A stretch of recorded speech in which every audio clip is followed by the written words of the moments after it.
ఆయన అడుగు పెట్టారు, ఈ ఇల్లు సర్వనాశనమైపోయింది. బాబాగారి కృపతో ఆహర్నిశలు శ్రమించి ఈ కుటుంబాన్ని నిలబెట్టాను.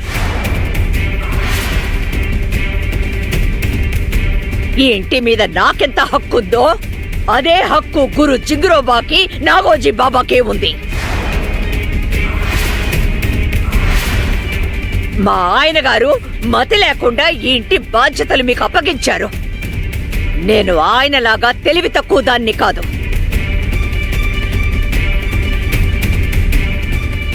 ఈ ఇల్లు నాది. ఇవ్వవే, ఈ ఇంటి తాళాలు నాకివ్వు. ఇవ్వు. అమ్మా, తనకి ఆ తాళాలు నాన్నగారిచ్చారు. మనం నాన్నగారి గౌరవాన్ని కాపాడాలి కదా. సకు మొదటి నుంచి వద్దనే చెప్తుంది, కానీ నాకు నీ ఉపన్యాసం వినే ఓపిక లేదు. దిగు. నా కళ్ళు, ముక్కు, చెవులు అన్ని సక్రమంగానే పనిచేస్తున్నాయి.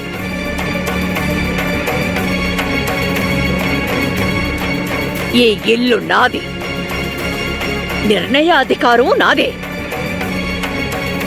ఇవో తాళాలివో. ఇవ్వవే.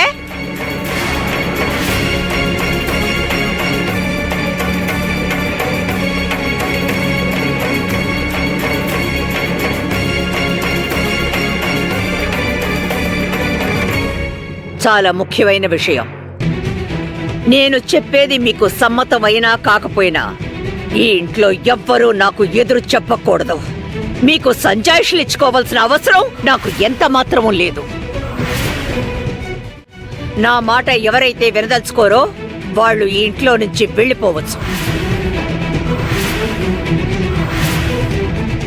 ఈ ఇంట్లో ఉండాలనుకునే వాళ్ళు నా నియమ నిబంధనలకి కట్టుబడి ఉండాలి. నీకు చెప్తున్నాను, దిగు.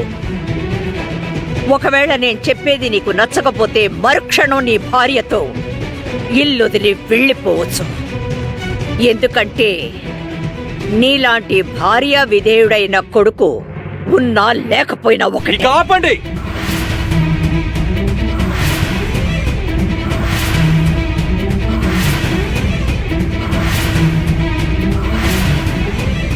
నేను చాలా చాలా సహించాను. ఎన్నో మాటలు పడ్డాను. ఇక నా వల్ల కాదు. నశించింది. నా సహనం పూర్తిగా నశించింది. మేమే ఇంట్లో ఉండకూడదు, అంతే కదా? సకు, పద.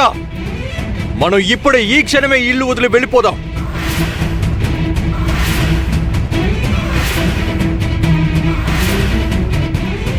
ఎందుకంటే మా అమ్మకి పిచ్చి పట్టింది.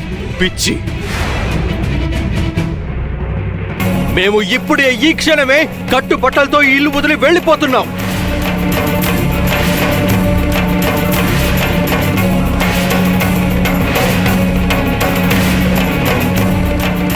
సకు, పద.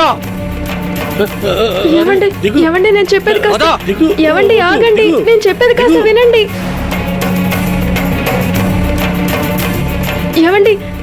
ఏమండి వినండి.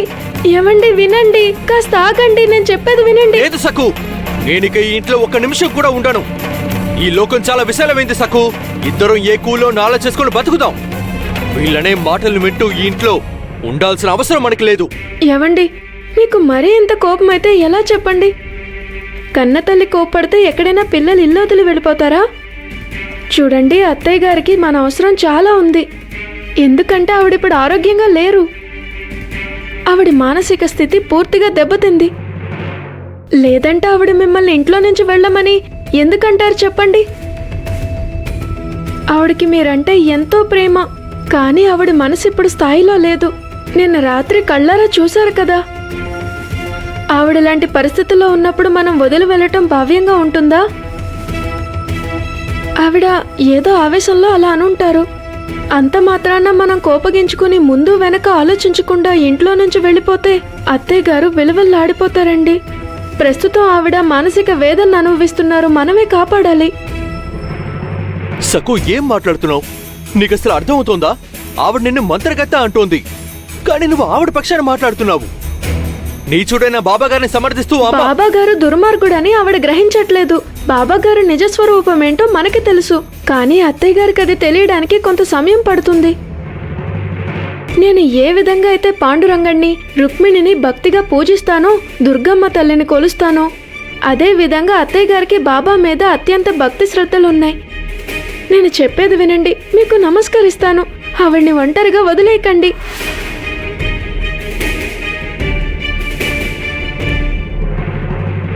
సరే, నీకోసం నేను కొన్నాళ్ళు మౌనంగా ఉంటాను.